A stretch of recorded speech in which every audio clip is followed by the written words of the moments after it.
Hey everyone, it's Jessica, and today I am introducing the thread challenge for the Peartree Cutfiles Facebook group. And today I am going to be using this Adventure Time cut file, which I absolutely love, and it goes perfect with my little photo of my little guy here while we were out camping and he was playing at the playground. So I've cut it out twice. I've actually used the hide contour feature to cut it out in the blue pattern paper, as you can see here in my Cricut design space, and then I've cut it out again in some black cardstock.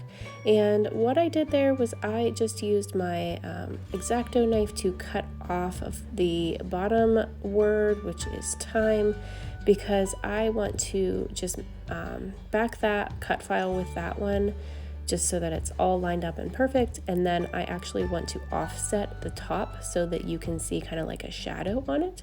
So that's why I just cut that piece apart so that I could use both of those pieces together, but actually separate them so that I can do different effects with them. So I'm just using my Creative Memories liquid adhesive for that.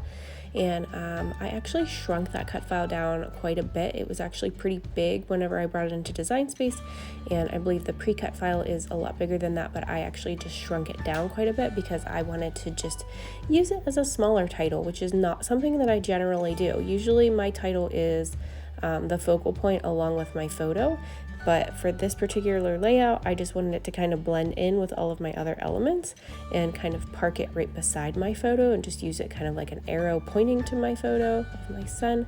So that's kind of why I shrunk it down. And then here I'm just pulling out a couple of the Vicki Boutin papers. This is from her new collection. I think it's called Where to Next. And I've pulled out a couple of those patterns, and I have just ripped some sections out of that paper, and I'm just roughing up the edges. And then that top little star piece is actually the branding strip from one of those pieces. I just really liked it, and I thought it would look really cute at the top. So I'm going to use that right on top of those little pattern pieces. So then I'm going to add some mixed media to this, and this is kind of funny. So I have pulled out some Distress Oxides in peacock feathers, and I know that looks nothing like peacock feathers. So I must not have cleaned off my stamp the last time I used it, and apparently I was using green. So yeah, I have green on my layout now, and you know what? I love it. I actually really love how that turned out. There's green in my photo, so it pulls it in perfectly. So I absolutely love how that looks and how it turned out. So I'm just gonna go with it, and I'm just gonna add some dimension here by watering down some more Distress Oxide in that same color. And I think that might have been Uncharted Mariner. I used them both, so I just watered some down and then did some splatters with my paintbrush. So I'm just going to add some black splatters as well. I want to pull in some dark color to this layout too, so I'm going to add some black splatters. But first I'm going to matte that photo just with some smooth white cardstock. And then I am just adding those splatters on there, and I'm just going to kind of just let that air dry. I do dry it up a little bit with my heat tool, but for the most part I just kind of leave it air dry.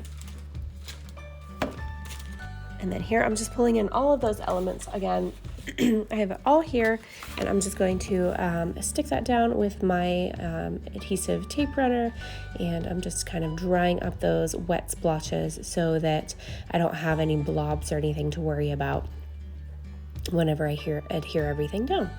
So here I'm just sticking that piece down with the ripped strips that I pulled off of the pattern pieces of paper, adhering down my little branding strip that I love, and then I'm going to do some machine stitching on that. So here you can see I've sewn right across both of those edges. I did some zigzag stitching as well on both sides. I stitched right underneath that branding strip and right on top of it as well.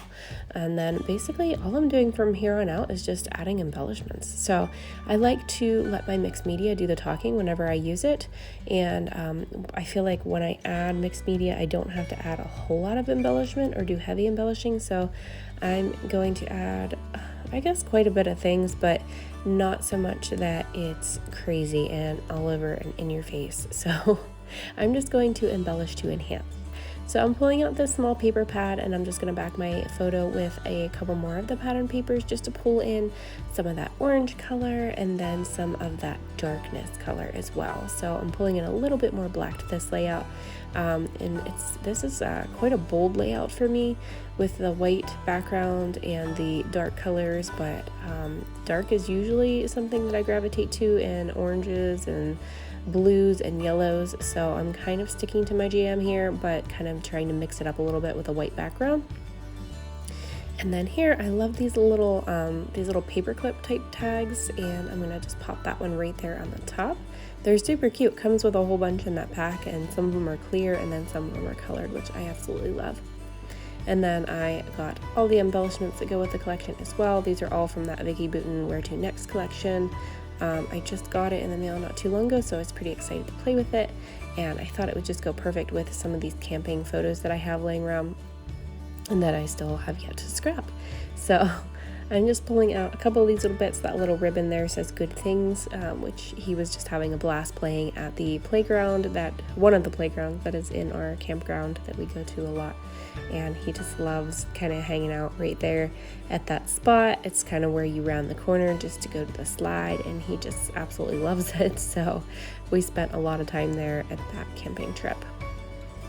So here I'm just kind of pulling out other little die cut pieces and other little things that I want to use on this layout. I'm going to tuck a few things in up top. I'm going to pull out some tags and different things. I'm going to tuck some in on the right side of my photo as well, just to kind of enhance that little area. I'm going to put some up here at the top. I'm going to tuck this little guy right there underneath the Adventure Time title. I like that little thing there. And then I'm actually going to pull out some acrylic bits and some Flair from Scrappin Happy Studio. The acrylic bits will be from Peartree, of course, and I'm going to use up some stars, I think, on this layout, because I think this layout needs some more stars since it has that branding strip with all the stars on it too. So I'm just going to put all these little pieces away. I might use this little airline tag. I'm not sure yet. I thought about tucking it there. I thought about putting it over there. I kind of have a little play with it, decide to opt out of it, and just put this little baggage tag there at the top. So I kind of like to save pieces if I'm just parking them in behind my photo or something. So I did cut the bottom of it off to save and use for something else. And then I'm just tucking other little bits all around my layout. So I'm going to use some foam tape here from Thermoweb just to pop up some of these things and give them some dimension. And just kind of looking around for other little things that I can tuck in and just kind of layer and just kind of build on this layout. I don't want to add too much, like I said, but I want to enhance my photo and keep that as my focal point. So I just want to add a little bit to it yet. And this little sign here, all these little miscellaneous signs, I'm going to use glue dots on that because I didn't want adhesive all over the place and I didn't want to mess with it, and I didn't really need much to adhere it down, so I just added some glue dots behind that. Then I added a little tab up to the top and that little compass, which is just super cute, from the sticker book. And I love that she included a sticker book on this collection. I absolutely love those sticker books that come with the Simple Stories lines. I'm sure you've heard me talk about those before, and they just are jam-packed with things, and I love Vicki Boutin's sticker books as well too. So I'm so happy that she included one in this collection. So there, I've just popped that photo up with some fun foam, and I used my Nuvo glue then to stick down because it's only adhesive on one side. So I'm just going to adhere my title down now, but I'm going to pop it up as well with some Thermoweb 3D foam squares. And there is my title. I peeled all of those backings off, and I cut that part out because I'm sure you didn't want to watch me backing and cutting all of those little pieces off, or pulling them off. So I am just going to add a few more little bits, and that's pretty much going to finish this one off. So I'll pop some music in here for the rest, and I will pop in again at the end with the finished layout.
So almost finished up here, just adding a few more little bits, and don't forget you guys can play along with this challenge as well in the Peartree Cutfiles Facebook group, and you have until the 31st at 10 p.m. Which is UK time, so it's 5 p.m. I believe Eastern Standard Time. So here's the finished layout. I hope you guys enjoyed watching this video and stop back for more. Thanks, have a great day.